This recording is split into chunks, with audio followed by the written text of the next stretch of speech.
અમદાવાદમાં કાલથી 3 દિવસ મેગા બ્રાહ્મણ બિઝનેસ સમિટ 4નું આયોજન મુખ્યમંત્રી ભૂપેન્દ્ર પટેલ અને કેન્દ્રીય મંત્રી સી.આર. પાટીલના હસ્તે સમિટનો પ્રારંભ થશે।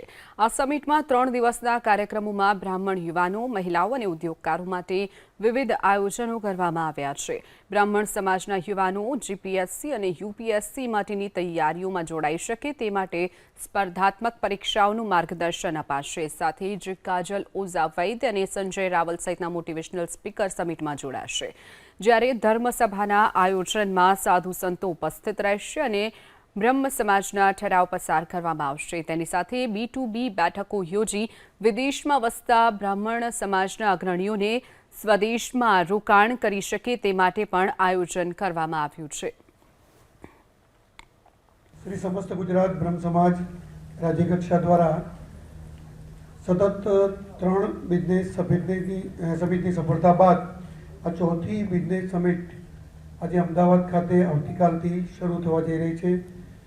ते प्रसंगे आजनी आ प्रेस वार्तामां मारी वच्चे उपस्थित समाजना अग्रणीओ अने आप सौ पत्रकार मित्रों, अगाऊ जे 3 बिजनेस समिट थई त्यारबाद आ चौथी बिजनेस समिट आवतीकालथी जे शरू थई रही है, जेनुं उद्घाटन गुजरात राज्यना मुख्यमंत्री श्री भूपेन्द्रभाई पटेल, केंद्रीय जलशक्ति मंत्री श्री सी.आर. पाटील साहेब તેમજ राज्य मंत्रिमंडळना सभ्यश्रीओ, माननीय संसद सभ्यश्रीओ, धारासभ्यश्रीओ તેમજ संतो અને મહંતોની હાજરીમાં આવતીકાલથી આ સમિટની શરૂઆત થશે।